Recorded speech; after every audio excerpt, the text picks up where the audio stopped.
Oh, man, did you hear the one about Bernie Sanders? Bernie Sanders crossed the road to go on the Joe Rogan show. Yeah, he went on the Joe Rogan show today. It's very interesting.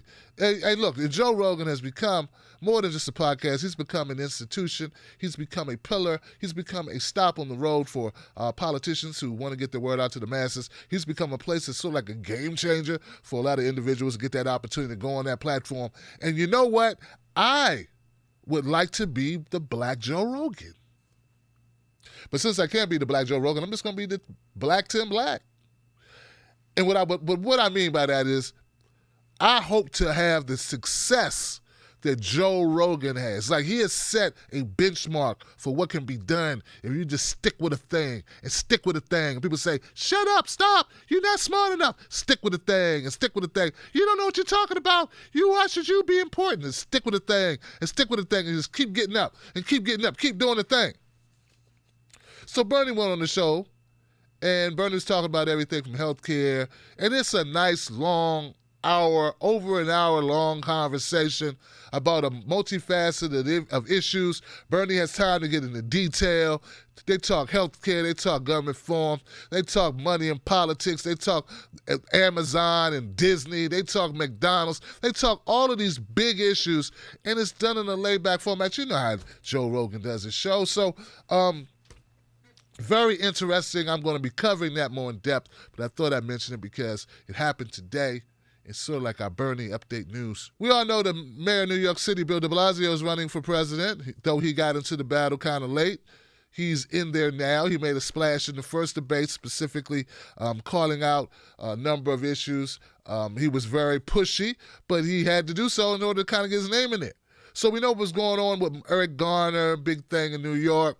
People hate, what's going on with that case that it dragged on for 5 years, so long that Erica Garner, daughter of Eric Garner, has passed away before even seeing justice, just to see the policeman who killed her father actually even removed from the law enforcement. Pantaleo is his name. He had to step down. So Bill de Blasio is on the Politico today and doing an interview, and he says something that's interesting. Yeah, de Blasio said something that is very interesting. I'd like to share it with you. Bill de Blasio said Bernie would have won.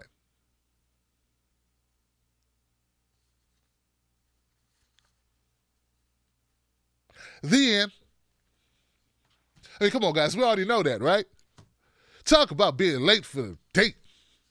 Come on, man. Where you been, buddy? We've been talking about this. This is what we've been pissed off about. But do you know there's some people going, oh, my God, I can't believe Bill de Blasio actually said the truth. I mean, said that about Bernie Sanders. Now, we know Bill de Blasio, big-time Hillary supporter. Dude, you endorse Hillary. Great for you to have an epiphany now to try to, I don't know. I feel like what you're trying to do, Bill, is you're trying to paint yourself as a progressive. Yeah, you're looking over and you see that really the progressive area on the field is pretty small.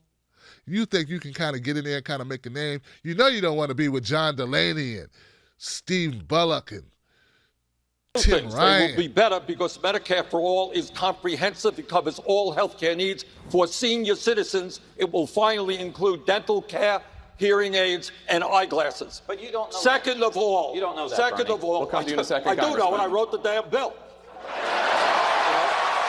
I mean, it's not the spot to be in. You do know they're going nowhere, right? You do know that, right? You do get a sense that they're going nowhere. I mean, there is a strategy at play here, isn't there? They're going nowhere, buddy. So, I find it very convenient that Bill de Blasio, you would now say, oh, I should have voted Bernie. Bernie's the guy. He's great. We're late. Too damn late. Too damn late. Feel the same way about Senator Warren. Too damn late. Too late. Oh, gotta be quicker than that. Oh, you want to vote? Oh, you want donations? Oh, you gotta be quicker than that. Look, I'm not talking about the average person. If an average person wakes up, gets the crust out their eyes, put on their fly green socks, stepped in the alley, ran into a homie there, girl named Sally from the Valley.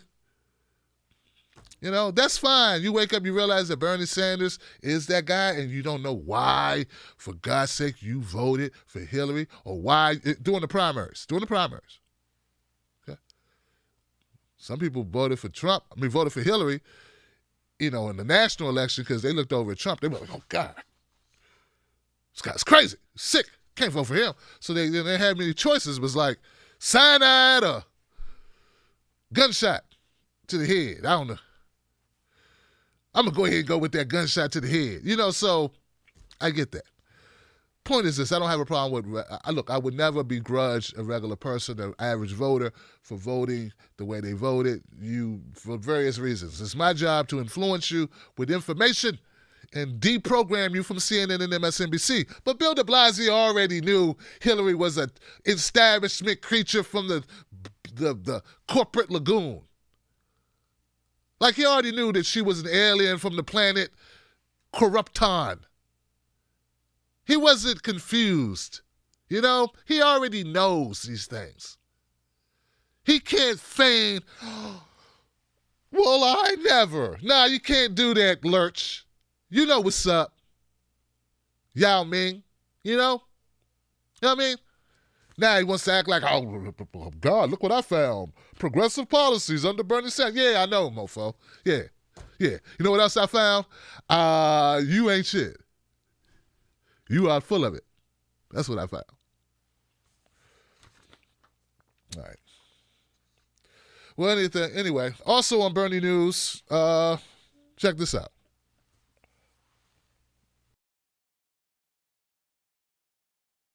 My name is Mike Gravel. I'm proud and honored to endorse Senator Bernie Sanders for the presidency of the United States. Bernie has a program that benefits all Americans, not just the 1%. He will be a great president for all Americans.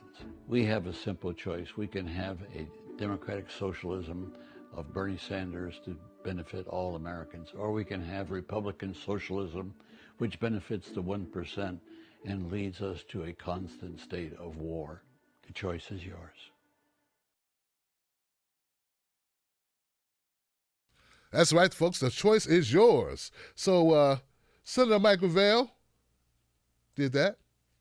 And then Bernie Sanders responded with this. Thank you, Senator Gravel. Thank you, Senator Gravel. Together, we will end forever wars, fight for an economy that works for all of us, and bring millions of people into the political process. Thank you. Thank you very much. And yeah, there's been a great deal of conflict surrounding Senator Mike Gravel, former senator of Alaska. As we all know, those people who are not too aware of Mike Gravel, is a notable senator, man. This guy, people in Alaska still talk about this guy, how amazing he was as a senator. He fought for the people. We had some medical issues that hampered his political star. If it weren't for that, this guy was on the verge of being humongous.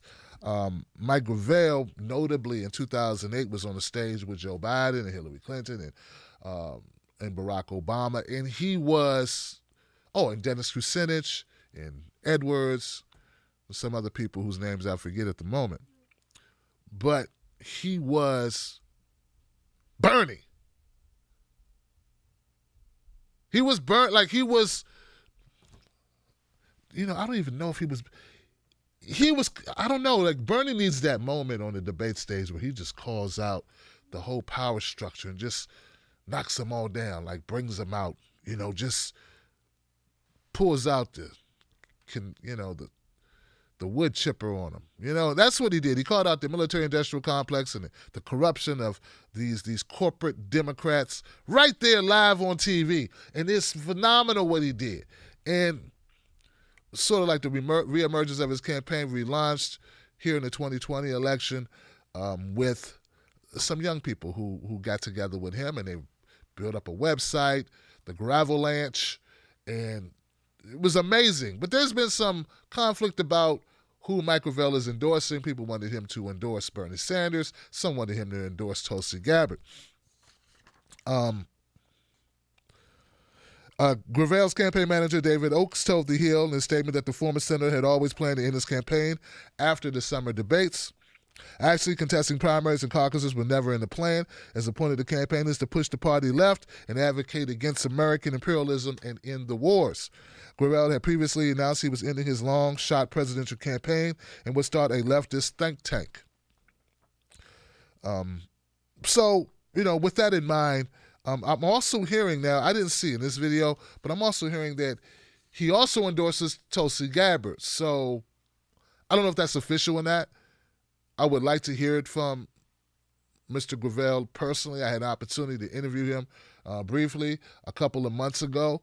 Very, very kind, gentle, gracious, blunt man. Great to speak with him. Very truthful. No BS about him at all. So I know if he says it, that's how he feels.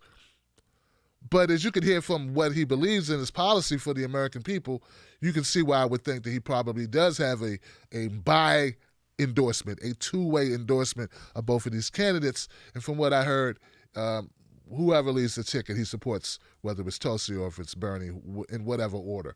But it's more about policy for Mr. Gravel than anything else. So shout out to Senator Mike Gravel.